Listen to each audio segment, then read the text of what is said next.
Uma boa tarde a todos, na paz do Senhor, e eu vou dar continuidade com as leituras no Evangelho de Mateus, iniciando hoje no capítulo de número 5. Eu vou estar lendo os primeiros 16 versículos. Em inglês temos apenas 2 subtítulos. O primeiro é Jesus Teaches the People e o segundo é You Are Like Salt and Light. Em português é o Sermão do Monte, o primeiro subtítulo. O segundo, a verdadeira felicidade, que vai do versículo 3 até o versículo 12. E o final dessa leitura que eu estou fazendo hoje é o sal e a luz. Lembrando sempre que as duas Bíblias, no inglês e português, são na linguagem de hoje. Então, primeiro em inglês, depois em português. Gospel of Matthew, chapter 5, verses 1 to 16. When Jesus saw the crowd, he went up on a hill and sat down. His followers came to him, and he began to teach them, saying, Those people who know they have great spiritual needs are happy, because the kingdom of heaven belongs to them. Those who are sad now are happy, because God will comfort them. Those who are humble are happy, because the earth will belong to them. Those who want to do right more than anything else are happy, because God will fully satisfy them. Those who show mercy to others are happy, because God will show mercy to them. Those who are pure in their thinking are happy, because they will be with God. Those who work to bring peace are happy, because God will call them his children. Those who are treated badly for doing good are happy, because the kingdom of heaven belongs to them. People will insult you and hurt you. They will lie and say all kinds of evil things about you, because you follow me. But when they do, you will be happy. Rejoice and be glad, because you have a great reward waiting for you in heaven. People did the same evil things to the prophets who lived before you. You are like salt and light. You are the salt of the earth. But if the salt loses its salty taste, it cannot be made salty again. It is good for nothing except to be thrown out and walked on. You are the light that gives light to the world. A city that is built on a hill cannot be hidden. And people don't hide a light under a bowl, but they put it on a lampstand so the light shines for all the people in the house. In the same way, you should be a light for other people. Live so that they will see the good things you do and will praise your Father in heaven. Agora em português. O Sermão do Monte. Quando Jesus viu aquelas multidões, subiu um monte e sentou-se. Os seus discípulos chegaram perto dele e ele começou a ensiná-los. Jesus disse: Felizes as pessoas que sabem que são espiritualmente pobres, pois o reino do céu é delas. Felizes as pessoas que choram, pois Deus as consolará. Felizes as pessoas humildes, pois receberão o que Deus tem prometido. Felizes as pessoas que têm fome e sede de fazer a vontade de Deus, pois Ele as deixará completamente satisfeitas. Felizes as pessoas que têm misericórdia dos outros, pois Deus terá misericórdia delas. Felizes as pessoas que têm o coração puro, pois elas verão a Deus. Felizes as pessoas que trabalham pela paz, pois Deus as tratará como seus filhos. Felizes as pessoas que sofrem perseguições por fazerem a vontade de Deus, pois o reino do céu é delas. Felizes são vocês quando os insultam, perseguem e dizem todo tipo de calúnia contra vocês, por serem meus seguidores. Fiquem alegres e felizes, pois uma grande recompensa está guardada no céu para vocês. Porque foi assim mesmo que perseguiram os profetas que viveram antes de vocês. o sal e a luz. Vocês são o sal para a humanidade, mas se o sal perde o gosto, deixa de ser sal e não serve para mais nada. É jogado fora e pisado pelas pessoas que passam. Vocês são a luz para o mundo. Não se pode esconder uma cidade construída sobre um monte. Ninguém acende uma lamparina para colocá-la debaixo de um cesto. Pelo contrário, ela é colocada no lugar próprio para que ilumine todos os que estão na casa. Assim também a luz de vocês deve brilhar para que os outros vejam as coisas boas que vocês fazem e louvem o Pai de vocês que está no céu. Amém. Coisa gloriosa, né? Aqui, Jesus, o Sermão do Monte, né? Tão conhecido por nós, os evangélicos, certo? Ou então os crentes, né? No meu tempo a gente sempre usava essa expressão, os crentes. Então, são as palavras preciosas de Cristo, né? Aqui no capítulo 5. Então, nesse ponto aqui, quando Jesus já deu entrada no seu ministério, as multidões, a palavra de Deus diz multidões, e quando nós falamos em multidões, a gente pensa que realmente, você pode calcular que são bastante gente, é bastante gente, certo? Então, aí ele viu a fome daquela gente, né? Então, ele inicia o seu ministério, e aqui no versículo 3, felizes as pessoas que sabem que são espiritualmente pobres.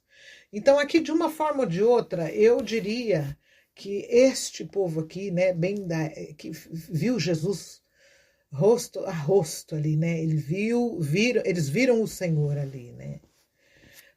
Eu não sei se naquele ponto eles já haviam entendido, porque não precisa muito uma pessoa perceber que a nossa situação foi realmente complicada por conta da desobediência no Jardim do Éden, né? Eu ainda tenho muitas perguntas em minha alma, eu tenho muitas perguntas, muitas coisas que eu ainda gostaria de perguntar para Deus o dia que ele me tirar da terra, né? Porque eu sou muito curiosa, eu gostaria muito de saber como foi que houve ali no coração da Eva e do Adão aquele vacilo.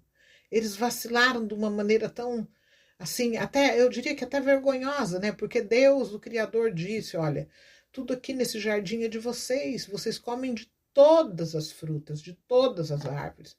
Mas essa única aqui eu estou dizendo para não comer, porque se comer, vocês irão morrer. E foi bem lá que eles foram. Então, às vezes, assim, na minha alma eu fico pensativa e me perguntando onde foi, por que foi que houve esse interesse em Eva e Adão em desobedecer, né? E aí também aparece o diabo, né, na figura ali de uma serpente, querendo botar em dúvida aquilo que Deus havia lhes dito, né? Porque foi isso que o diabo fez. Ele falou: foi assim que Deus disse? A Eva, inclusive, aumentou um pouco, né, do que aquilo que Deus tinha dito. Deus tinha dito para não comer.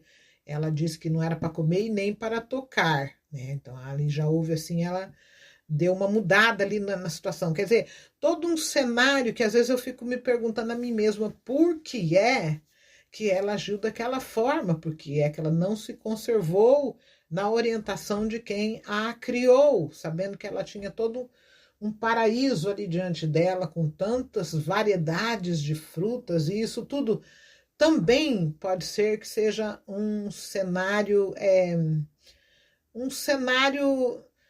olha, eu nem sei se é completamente, exatamente esse cenário, ou se tem algo ainda por trás disso, né? Na verdade, nós precisamos, quando nós ficamos curiosos, nós temos que pedir a Deus revelações, né? E se Ele, por sua misericórdia, quiser nos mostrar, né? Porque eu não acredito que o diabo apareceu como uma serpente para Eva, de maneira nenhuma. Eu acredito que ele veio numa figura como um homem, até mesmo até parecido com Adão, sabe? É isso que eu acredito. Mas o que eu não posso afirmar, porque senão os outros vão começar a me chamar de herética, né? Então houve o problema. Então aqui no versículo 3, Jesus diz para aquele povo: felizes as pessoas que sabem que são espiritualmente pobres. Então ali o Senhor estava falando: vocês estão aqui querendo ouvir porque vocês sabem que vocês são pobres. Pobres por quê? Porque empobreceram devido àquela desobediência lá atrás mesmo. Aquilo lá foi o desfecho, aquilo lá foi a raiz do problema da humanidade, né? Então, na tradução revista e corrigida, vai dizer bem-aventurados os pobres de espírito. Então, na linguagem de hoje, já diz felizes, né? É um sinônimo de bem-aventurança, né? No 4, felizes as pessoas que choram, pois Deus as consolará. Então, isso aqui para mim é marcado na minha vida e tudo, né? É bem-aventurados que choram, porque serão consolados, na revista corrigida, né? E este foi o texto que o pastor lá nos Estados Unidos pregou no funeral do meu filho, que tinha apenas 16 anos e meio, meu filho primogênito, né? Que foi vítima de um acidente, foi atropelado. Assim, aproveu a Deus recolher, avisou na igreja que recolheria, e foi um vale muito grande, mas esta foi a mensagem no funeral do meu filho, né? Felizes as pessoas que choram, porque Deus as consolará. E é muito verdade isso, porque pelos primeiros 5 anos foi terrível para mim, para o meu marido, para o meu outro filho, né? Assim, foi um vale que nós não desejamos para ninguém isso daqui, mas verdadeira é a palavra do Senhor, que o consolo de cada dia Deus mandou, né? Então, este foi o texto, né, que o pastor de lá nos Estados Unidos pregou. E aqui no verso 5 nós vamos ver: felizes as pessoas humildes, pois receberão o que Deus tem prometido. Então, a humildade. Então, aqui, quando nós percebemos, que nós reconhecemos que ficamos pobres de espírito, nós vamos entender também que fomos desprovidos de humildade. Porque na natureza corrompida, sim, com o DNA do diabo, o que não existe no diabo é humildade, sabe? Então, quando nós operamos na natureza carnal, a humildade fica bem longe de nós, sabe? Só para deixar mais ou menos assim, tentar esclarecer, né? Então, felizes as pessoas humildes, pois receberão o que Deus tem prometido. Então, só vai receber as promessas de Deus os humildes, os exaltados, os que acham que fazem e acontece, né? Esses não vão ser alvo de receber o que Deus tem prometido, né? Versículo 6: felizes as pessoas que têm fome e sede de fazer a vontade de Deus. Então, o que é requerido de nós, depois de termos recebido a nova natureza, através do novo nascimento, reconhecendo em Jesus Cristo o Filho de Deus, o único para a nossa salvação?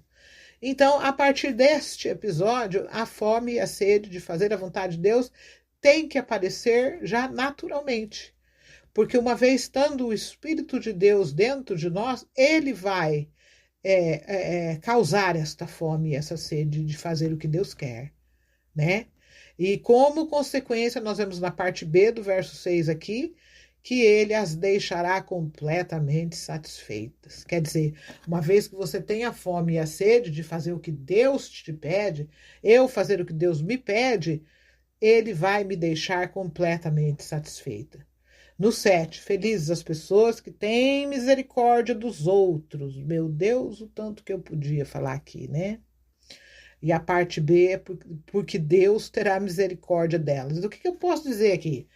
Esse versículo 7, nós temos duas frases. Uma frase antes da vírgula e a outra para fechar, com o ponto final. É condicional. Nós só teremos a misericórdia de Deus se nós tivermos misericórdia dos outros.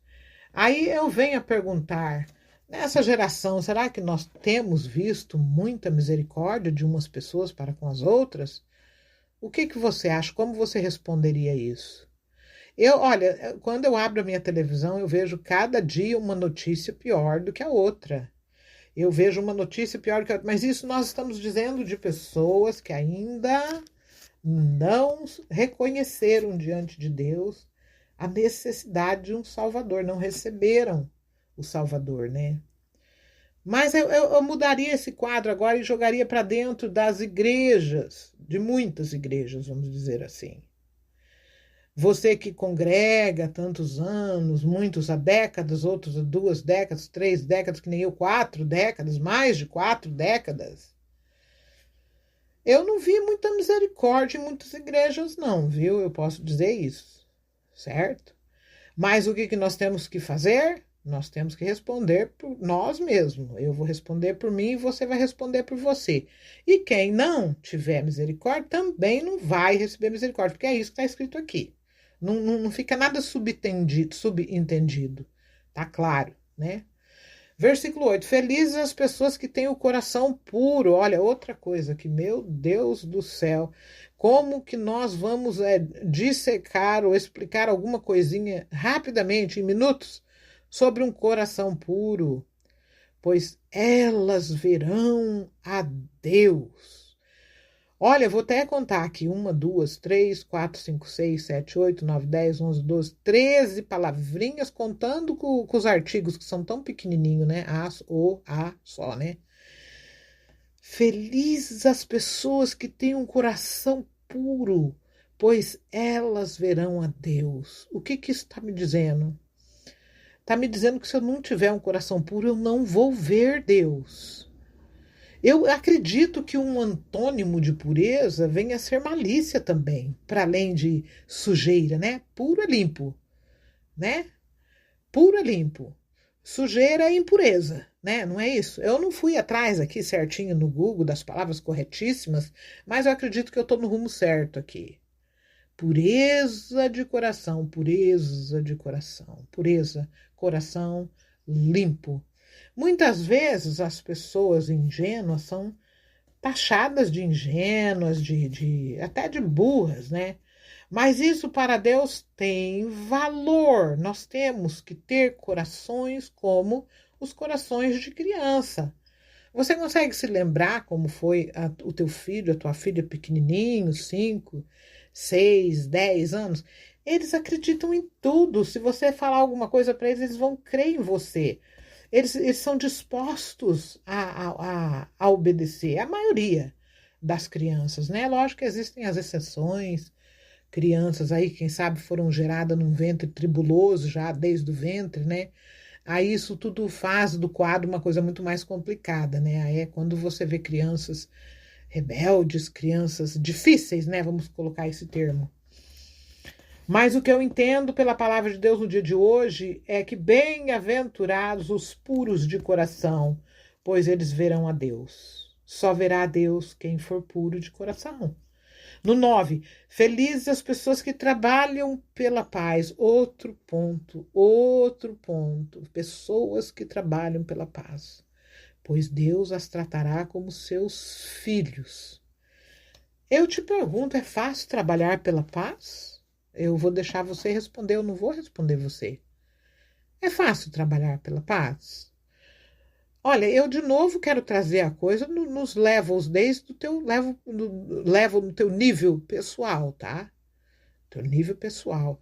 Você sabia que nós temos que ter paz conosco mesmo? Que nós precisamos, diante de Deus, fazer aquelas autoanálises diante de Deus, sentar num quarto, fechar a porta, conversar com Deus e pedir que o Espírito Santo faça um screening, faça uma defragmentação na nossa vida. É necessário que, primeiro e antes de tudo, nós tenhamos paz para conosco mesmo. Quando é que eu vou ter paz para comigo mesmo? Esse é um raciocínio que eu chamo para mim agora. Como que eu vou ter paz comigo mesmo? Né? E como que eu vou trabalhar para ter essa paz? Porque o primeiro nível que eu tenho que ter paz é comigo mesmo. Depois ele vai para minha casa, para debaixo do meu telhado, onde Deus me deu para morar, com as pessoas com quem eu habito, que aqui no caso é o meu marido, né, de 43 anos de casados, e o meu filho de 41 anos de idade, o meu filho caçula, com 41 anos de idade. Então, aí essa paz, eu tenho que trabalhar por essa paz primeiro no meu âmbito pessoal. Como que eu vou resolver a questão da minha paz no meu âmbito pessoal? Nós temos uma consciência, e essa Deus pôs em cada um de nós. Quando nós ultrapassamos, nós infringimos alguma lei, ou nós extrapolamos, vamos dizer assim. Se eu realmente recebi a salvação aos 16 anos, que é o que eu digo que eu recebi, desde então o Espírito Santo veio morar comigo. Então, quando eu infrinjo alguma coisa, quando eu ultrapasso, seja para comigo mesmo, porque nós pecamos contra nós, você sabia disso? Que você peca contra você mesmo? Se você não sabia, hoje eu estou te explicando. Então, quando nós fazemos assim, é uma luz amarela, né? Atenção, atenção, depois ela fica vermelha, começa a piscar. Olha, até que você tem que tomar cuidado por aqui, entendeu? Quando nós infringimos leis para conosco mesmo, nós estamos em problemas, né? Nós não estamos trabalhando pela paz para conosco mesmo, né? Um exemplo disso, vamos dar um exemplo disso. Vou tentar dar um exemplo aqui, um exemplo simples. Digamos que você se auto-julga, assim, não merecedor, né, da salvação, porque você se auto-julga tão pecador. Aqui você está infringindo, por quê? Porque você precisa acreditar que o sangue de Cristo é suficiente para te perdoar. E uma vez que honestamente você está tentando diante de Deus obedecer a sua palavra, você pode ter paz com isso daqui no teu âmbito pessoal, certo? E no âmbito familiar também, se você não respeita as pessoas com quem você vive da maneira como você gostaria de ser respeitado ou respeitada, você está infringindo leis, você não está trabalhando pela paz. Aí, nesse caso, nós estaremos trabalhando pela discórdia, se nós agirmos dessa maneira, né? Porque existe um texto, né, que o próprio Jesus vai dizer: fazei aos homens aquilo que você gostaria que os homens lhe fizessem. Então, e aqui nessa parte, a segunda parte desse versículo, a consequência de agir corretamente vai ser porque Deus as tratará como seus filhos. Então, o que nós mais queremos na nossa existência nessa terra é de um dia sermos chamados realmente filhos de Deus por toda a eternidade, não é isso? Então, a condição para que isso venha acontecer para nós é trabalharmos pela paz. Trabalhe pela paz no seu âmbito pessoal, entendeu? Sente-se, converse com Deus, não requer penitência, gente. Tem gente que pensa que orar é um castigo. Sabia que por muito tempo no início da minha fé cristã eu pensei nisso? Nossa, eu tenho que me ajoelhar e ficar 2 horas lá ajoelhada, chorando, né? Não, entenda que Ele te ama. Entenda que Ele é teu amigo. Jesus falou: já não chamarei vocês servos, mas chamarei vocês de amigos. Converse com Ele e saiba e tenha certeza que Ele te escuta, certo? Então, nós precisamos, um processo contínuo. Eu, todos os dias, muitas vezes eu perco o sono, sabe? No meio da noite também eu acordo, o sono se vai e eu quietinha ali na minha cama mesmo para não incomodar o sono das outras pessoas. Eu começo a orar em espírito, eu começo a falar com Deus, né? Senhor, como eu dependo da tua paz, como eu dependo que o Senhor me socorra, né? Em todos os acontecimentos de um dia, né? Da hora que nós nos levantamos até a hora que nós vamos nos deitar novamente. Se não for Ele por nós, quantas desavenças ou coisas desnecessárias podem acontecer, né? Porque, na verdade, o inimigo vai buscar sempre ocasião com a nossa natureza carnal. E ele conhece muito bem essa natureza em nós, né? Porque esta é a natureza dele. Então, ele nos analisa e ele sabe quais os botões apertar, entendeu? Para fazer com que a gente pule, vamos dizer assim, né? Which buttons to press so we can jump. Então, vamos trabalhar pela paz. Trabalhe pela tua paz, minha irmã, meu irmão que me escuta, meu amigo. Entenda que você vai falhar, eu falho, todos nós falhamos. Não é por isso que nós vamos abusar dessas cotas de falhas, vamos dizer assim, certo? Nós temos que trabalhar pela paz. Se nós não trabalharmos pela paz, nós não seremos tratados como filhos de Deus. É o que diz no versículo 9. Versículo 10. Felizes as pessoas que sofrem perseguições por fazerem a vontade de Deus. Meu Senhor, aqui tem tanta coisa que pode ser dita, né? Sofrer perseguições por fazerem a vontade de Deus. A consequência disso é, depois da vírgula, pois o reino dos céus é delas. Então, o reino de Deus vai ser das pessoas que sofrem as perseguições. Mas é sofrer perseguições por fazer a vontade de Deus. Presta atenção, eu não estou falando aí de uma perseguição que você está sofrendo porque você foi sem educação, você proferiu palavras que ferem para alguém, entendeu? Na tua casa, lá fora, no teu trabalho. Não, não é essa perseguição, não adianta não. Porque tem gente que fala assim, cansei de ver isso, viu? Nesses 43 anos de caminhada cristã, eu cansei de ver isso. O caboclinho, vamos dizer assim. Eu também conheci um pastor que chamava as ovelhas de caboclinhos. Pare e pensa no absurdo disso. Além de ser diminutivo, caboclo já é uma ofensiva, né? Ainda caboclinho. Não é só um caboclo, é caboclinho, ficou no diminutivo. Pare e pensa no absurdo disso. Como é que um pastor pode ter tido, ou ainda tem, talvez até ainda tem, essa petulância, né? De chamar as ovelhas de caboclinho. Caboclinho, né? Então, vamos dizer assim que existiu um caboclinho, vamos dizer assim, né? Que de repente extrapolou lá, perdeu a paciência, alguém disse alguma coisa lá no trabalho, no meio de pessoas não cristãs, ou não crentes, vamos dizer assim, né? Ele falou ali um negócio que não devia e o negócio voltou para ele de uma maneira bem avolumada, vamos dizer assim, bem grande, né?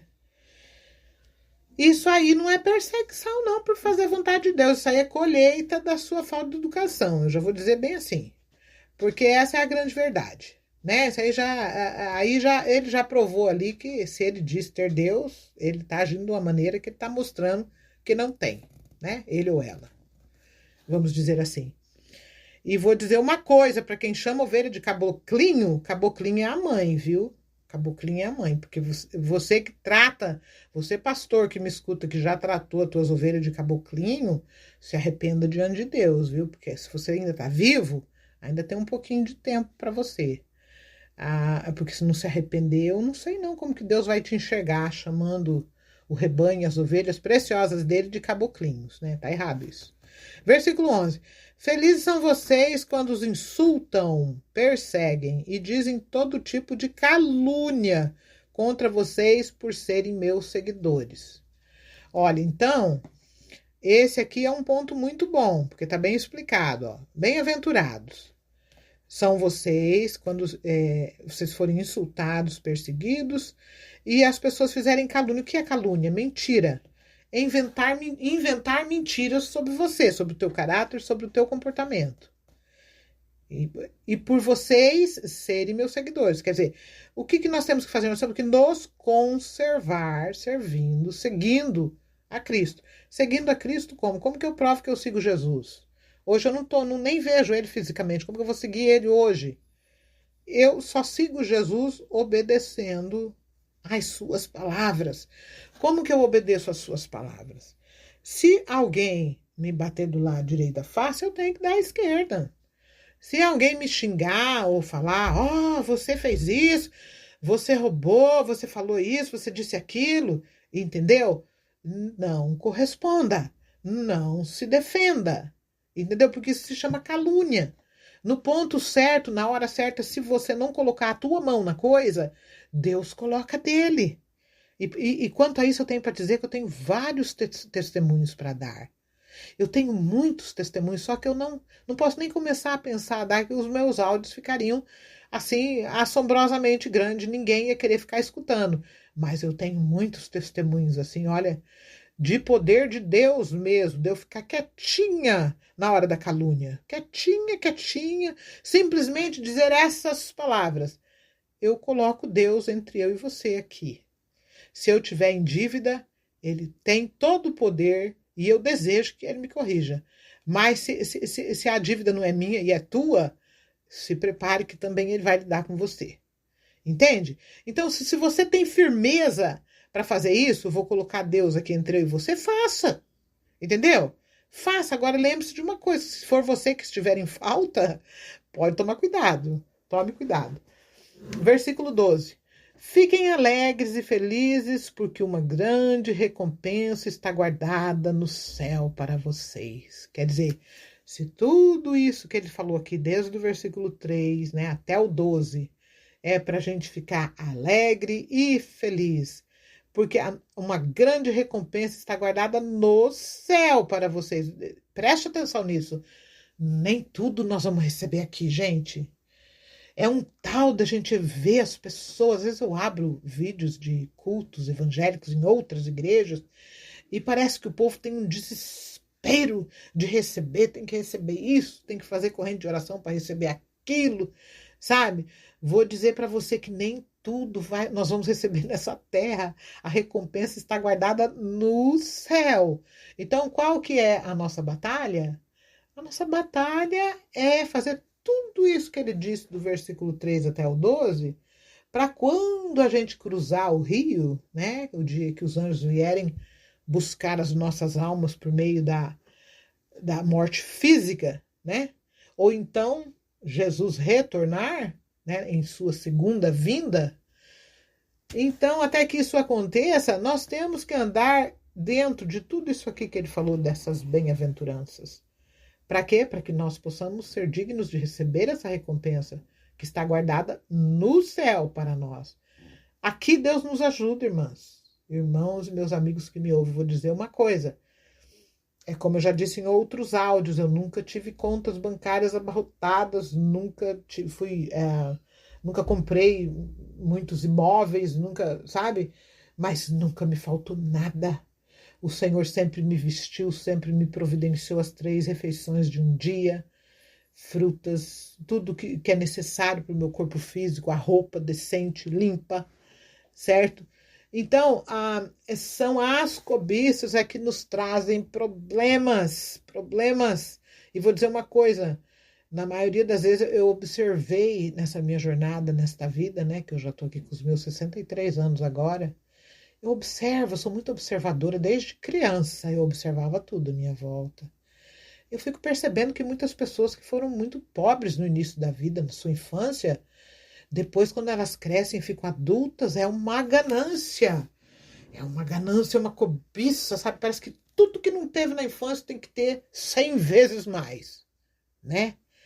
E não é desta forma, né? Se você confessa que Cristo entrou na tua vida, não pode ser desse jeito, né? O Senhor vai dizer em outras partes aqui, que nós vamos chegar lá e vamos ler, que nós devemos estar contentes. Se estiveres com o que se alimentar o corpo e ter o que vestir o corpo, estejais com isso contentes. Mas quem que está contente hoje só com a roupa e o alimento? Responde para você mesmo. Nós queremos mais, muito mais, não é verdade? Então aqui a recompensa está guardada no céu para vocês. Não tô aqui, eu não vou ficar mentindo para você não, falar, ai, aceita aí, recebe aí a chave, recebe a chave do teu carro, a chave da tua casa, a chave da tua empresa. Meu Deus, o que foi que fizeram das palavras do mestre? A que ponto chegaram? A que ponto chegaram? Eu preciso falar, sabe por quê?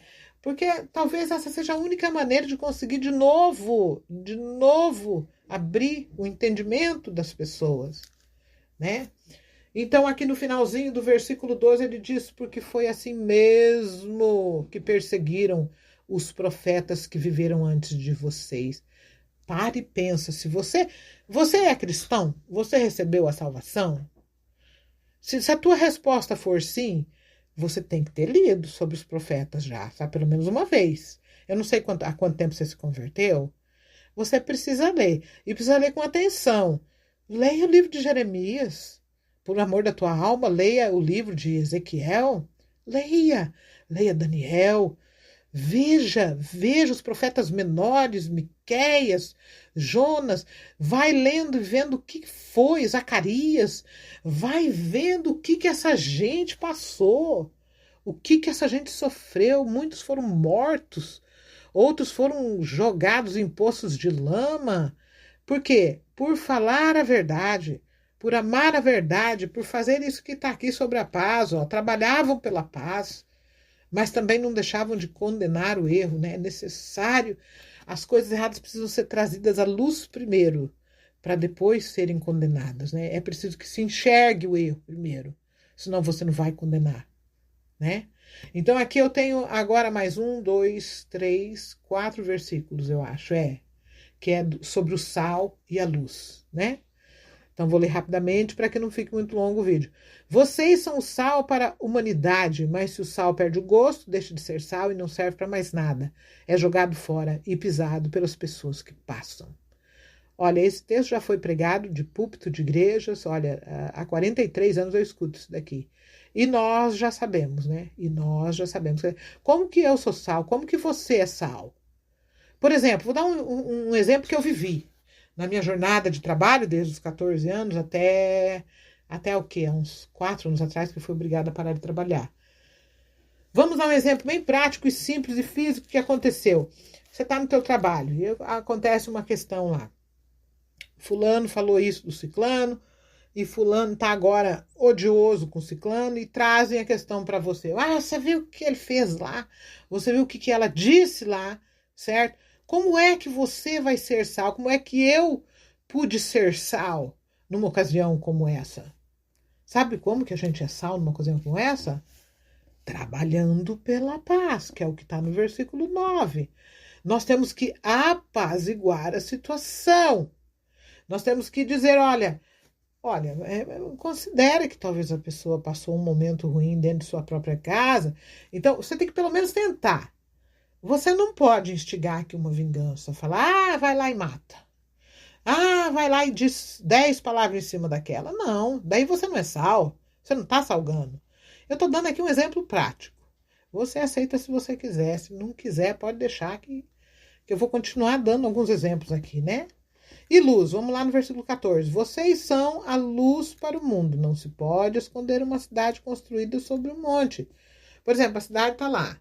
Tem lampião lá. Naquele tempo não tinha ainda energia elétrica, mas tinha os lampiões, as lamparinas. Quer dizer que de longe, como ela estava no monte, quem vinha vindo no caminho enxergava a luz lá, né? Então não tem como esconder. Ninguém acende uma lamparina no 15 para colocá-la debaixo de um cesto. Você vai acender a lamparina e vai cobrir com o cesto? A que propósito, né?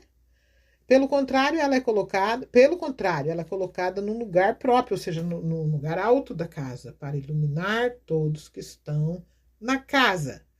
Assim também a luz de vocês deve brilhar para que os outros vejam as coisas boas. Para que os outros vejam as coisas boas que vocês fazem. E louvem o Pai de vocês que está no céu. Aqui, olha, daria para falar muito, citar muitos exemplos. Muitos exemplos. O primeiro dos exemplos, vamos lidar realmente com a nossa língua, né? Com as coisas que nós falamos. Hoje em dia, nós vemos os mais variados problemas por causa das palavras. A irmã fulana falou isso de mim, a ciclana disse aquilo lá. Entendeu? Como que você vai ser luz? Você não vai pagar o mal com o mal. Você vai pedir para Deus graça, você vai dizer para Deus a verdade. Fale a verdade para Deus, porque não adianta com Deus, se você mentir, ele já enxergou. Eu já chego e falo, olha, Senhor, eu não consigo. Se o Senhor não me ajudar aqui, eu vou meter os pés pelas mãos. Como muitas vezes eu fiz, entendeu? E o resultado não foi positivo, certo? Isso é da natureza humana. É da nossa natureza carnal, corrompida com o DNA do diabo, sim. Então, para que nós possamos brilhar, é a tua atitude diante de uma calúnia, que é isso aqui que nós vemos no versículo 11. Nós seremos caluniados, irmãos. Se você estiver sendo só louvado por todo mundo à tua volta, onde você passa, alguma coisa está de errado com você, viu? Vou falar bem a verdade para você. Você é pastor, você é presbítero, você é evangelista, minha irmã do círculo de oração. Se você for completamente respeitado em todos os lugares que você for, alguma coisa está errada com você, viu? Porque aqui a Bíblia que eu acabei de ler hoje aqui fala que seriam perseguidos e caluniados. E os profetas foram. E Cristo foi. Então quer dizer que faça a autoanálise da tua vida. Se analise a você mesmo. Não deixe que os outros te analisem, porque os outros também pecam. A análise feita por outros que comem arroz com feijão não é válida porque eles também pecam, certo? É nós que temos que nos autoanalisar e pedir para aquele, o único que não pecou, o único que não foi reprovado diante de Deus por agir incorretamente foi Cristo. Vamos à fonte, vamos pedir para ele a graça para que nós possamos ser realmente luz. Luz para quê? Para que o mundo veja. Por exemplo, um comportamento errado, o mundo não vai ver, ele não só vai ver, como vai apontar os 10 dedos em cima, certo? Então, eu tenho para dizer que não é refresco não, viu? Caminhar com Cristo, o caminho continua estreito, vou enfatizar isso de novo. Então, estão tentando alargar, mas continua estreito, e é nas coisas pequenas, viu? Houve um tempo aí, que nem eu digo, de umas décadas para cá, né? Eu acredito que foi até na virada do ano 2000, mais ou menos, que eu comecei a perceber sorrateiramente coisas adentraram as igrejas, no púlpito das igrejas, onde houve um deslize daquilo que deveria ter continuado ali, escorregou-se para um outro lado, sabe? E eu vejo Deus como sendo Ele quer que nós prestemos atenção nas coisas pequenas da nossa vida, no nosso comportamento, no âmago do nosso ser, da nossa alma, certo?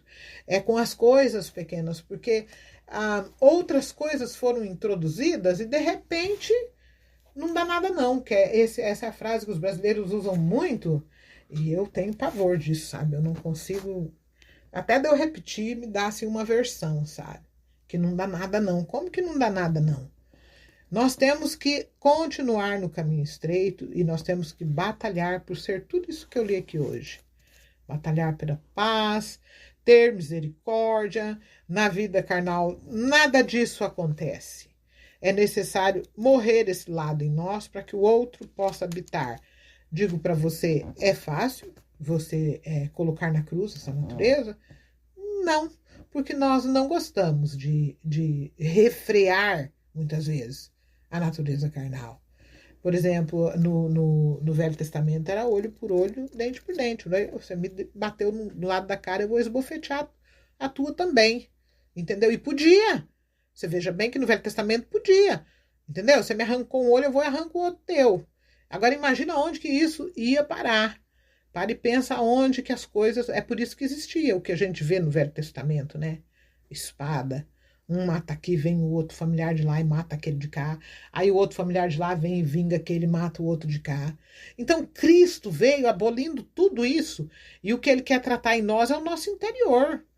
É o nosso interior, porque se dentro do âmago da nossa alma nós não estivermos tratados, nós naturalmente iremos produzir tudo os opostos disso aqui que Cristo falou. Dessas bem-aventuranças, né? Todas essas bem-aventuranças, certo? Nós só vamos nos enquadrar nelas se nós permitirmos que o Espírito Santo trabalhe no âmago da nossa vida, no interior do nosso espírito e da nossa alma. E da nossa mente, né? Porque alma e mente elas são a mesma coisa, estão juntas, certo? Então, olha, eu vou concluindo por aqui, porque é sempre assim, a minha intenção é sempre de fazer áudios curtos, mas quando eu vejo, eu já falei bastante, né? Aqui eu já estou passando dos 40 minutos. Que Deus tenha misericórdia da tua e da minha vida, que o Senhor nos ajude. Eu vejo assim que é de grande valor quando a gente vai conversar com Deus, abrir a palavra do Senhor e começar a ler compassadamente, como eu fiz aqui, e orar cada versículo. Ore cada versículo. Entendeu? Se declare pobre espiritualmente diante de Deus. Se declare, chore no versículo 4. Chore, porque quem chora é consolado. Eu sou prova disso. Seja humilde. É fácil? Não, não é. Não é fácil ser humilde, não. Mas é na humildade que nós vamos receber o que Deus tem prometido, né? Vá orando, assim você pode fazer com os salmos. Pegue os salmos de Davi, leia o primeiro versículo, ore ele, leia o segundo, ore. Olha, é infalível. Eu tenho para te dizer que Deus nunca deixou de me ouvir naquilo que eu lhe pedi, sabe? Para que me ajudasse, né, com essa minha humanidade, né, que foi corrompida. Então, olha, eu desejo de coração que este áudio possa ter te ajudado. E eu vou estar dando continuidade na próxima leitura. Eu vou entrar no versículo 17 do capítulo 5, que vai ser sobre a lei de Moisés. E dentro da mesma leitura que eu vou ler na próxima leitura, vai falar sobre o ódio, haverão muitas coisas que a serem ditas, sabe? Eu me alegro quando eu me disponho a fazer essas leituras, porque eu sou a primeira que recebe, né? De Deus a minha partezinha, né? Aquela parte que cabe a mim, eu recebo. É infalível, porque a palavra do Senhor é vida, né? Então tenha um dia feliz e que Deus te abençoe.